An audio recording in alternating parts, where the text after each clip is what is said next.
ક્યારેય એવો વિચાર આવ્યો છે કે આપણી આ દુનિયા આખાય બ્રહ્માંડમાં ક્યાં આવેલી છે? આજે આપણે એક એવા જ પ્રાચીન અને અદ્ભુત બ્રહ્માંડીય નકશાની સફર કરવાના છીએ.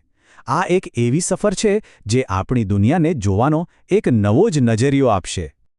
આ એ સવાલ છે જે મનુષ્ય હજારો વર્ષોથી પોતાની જાતને પૂછતો આવ્યો છે. આટલી બધી આકાશગંગાઓ, તારાઓ અને આપણી પોતાની પૃથ્વી, આ બધું એક મોટી રચનામાં કઈ રીતે ગોઠવાયેલું હશે? આનો એક ખૂબ જ ઊંડો જવાબ આપણને પ્રાચીન જૈન ગ્રંથોમાંથી મળે છે. એ આપણને જંબુદ્વીપ વિશે જણાવે છે. એક વિશાળ થાળી જેવા આકારનો ખંડ જે આ બ્રહ્માંડના કેન્દ્રમાં છે.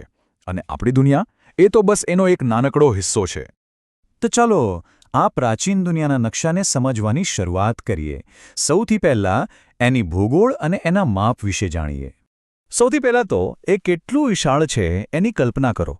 જંબુદ્વીપની લંબાઈ અને પહોળાઈ છે 1,00,000 યોજન. હવે યોજન એ લંબાઈ માપવાનું એક જૂનું એકમ છે, જે લગભગ 8થી 10 માઇલ જેટલું થાય. મતલબ કે આ ખંડનું કદ આપણી કલ્પના બહારનું છે. અને આ વિશાળ ખંડની બરોબર વચ્ચે આવેલો છે મેરુ પર્વત. આ માત્ર કોઈ પહાડ નથી, પણ આખા બ્રહ્માંડની ધરી છે, જેની આસપાસ બધું જ ફરે છે. એમ કહી શકાય કે આ આખા નકશાનો એ મુખ્ય આધારસ્તંભ છે. પણ આ આટલો મોટો ખંડ એકસરખો નથી. એને ખૂબ જ વ્યવસ્થિત રીતે અલગ અલગ ભાગોમાં વહેંચવામાં આવ્યો છે. ચાલો જોઈએ કે આ ગોઠવણી કેવી રીતે કરવામાં આવી છે. જંબુદ્વીપની વચ્ચેથી 6 મોટી પર્વતમાળાઓ પસાર થાય છે, જે તેને 7 અલગ અલગ ક્ષેત્રો એટલે કે પ્રદેશોમાં વહેંચે છે. આનાથી એકદમ સુવ્યવસ્થિત અને સપ્રમાણ ભૌગોલિક રચના તૈયાર થાય છે. અહીં એ આખી રચના સ્પષ્ટપણે જોઈ શકાય છે. જુઓ, સૌથી નીચે એટલે કે દક્ષિણમાં છે ભરત ક્ષેત્ર, જે આપણી દુનિયા છે. પછી એક પર્વતમાળા આવે અને એના પછી બીજો પ્રદેશ. આ ક્રમ દક્ષિણથી ઉત્તર તરફ એકદમ વ્યવસ્થિત રીતે આગળ વધે છે અને બરાબર કેન્દ્રમાં આવે છે મહાવિદેહ ક્ષેત્ર. પણ યાદ રાખજો, આ ખાલી જમીનનું વિભાજન નથી, આ જીવનના અલગ અલગ સ્તરોનું પણ પ્રતીક છે. હવે આ નકશાનો સૌથી રસપ્રદ ભાગ આવે છે. આ માત્ર ભૂગોળ નથી, પણ અહીં જીવનશૈલી અને નિયતિનું પણ વિભાજન છે. આ 7 ક્ષેત્રોને મુખ્યત્વે 2 ભાગમાં વહેંચવામાં આવ્યા છે: કર્મભૂમિ અને અકર્મભૂમિ. કર્મભૂમિ એટલે કે કર્મની ભૂમિ. અહીં જીવન જીવવા માટે કામ કરવું પડે, સંઘર્ષ કરવો પડે. પણ અહીં જ મોક્ષ મેળવવાનો રસ્તો પણ ખુલ્લો છે. બીજી બાજુ છે અકર્મભૂમિ એટલે કે અકર્મની ભૂમિ.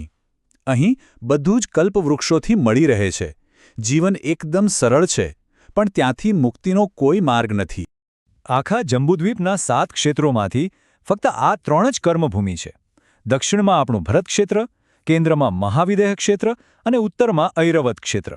બસ આ 3 જ એવી જગ્યાઓ છે જ્યાં સંઘર્ષ અને તક બંને એકસાથે મોજૂદ છે. તો પછી સવાલ એ થાય કે અકર્મભૂમિમાં જીવન કેવું હોય છે? ચાલો એ દુનિયામાં થોડું ઊંડા ઉતરીને જોઈએ, જ્યાં કોઈ મહેનત જ નથી. આ એક વાક્ય અકર્મભૂમિના જીવનનો આખો સાર કહી દે છે. ત્યાં કલ્પવૃક્ષ છે, એટલે કે એવા ઝાડ જે બધી જ ઈચ્છાઓ પૂરી કરે છે. ખાવાનું, કપડાં, ઘર, જે જોઈએ તે બધું જ ત્યાંથી મળે છે. કોઈને ખેતી કરવાની કે વેપાર કરવાની કોઈ જરૂર જ નથી. ત્યાંનું જીવનચક્ર પણ એકદમ નક્કી જ હોય છે. સ્ત્રી અને પુરુષ એક યુગલ તરીકે સાથે જન્મે છે. એમનો સ્વભાવ એકદમ સરળ અને સંતોષી હોય છે, અને મૃત્યુ પછી નિયમ પ્રમાણે એમનો જન્મ દેવલોકમાં જ થાય છે. આ એક સુખી જીવન છે, પણ સાથે સાથે મર્યાદિત પણ છે, કારણ કે અહીં આધ્યાત્મિક વિકાસ માટે કોઈ અવસર જ નથી. અને હવે આપણે આ બ્રહ્માંડીય નકશાના સૌથી મહત્વના ભાગ પર આવીએ છીએ. એ ભાગ જે સીધો આપણી સાથે જોડાયેલો છે અને આપણા અસ્તિત્વને એક નવો અર્થ આપે છે. આ પ્રાચીન નકશા પ્રમાણે આપણી આ દુનિયા, જેને ભરત ક્ષેત્ર કહેવાય છે, એ એક કર્મભૂમિ છે. આ એક નાની સૂની વાત નથી, આ એક હકીકત છે જે આપણા જીવનની દરેક પળને સમજાવે છે.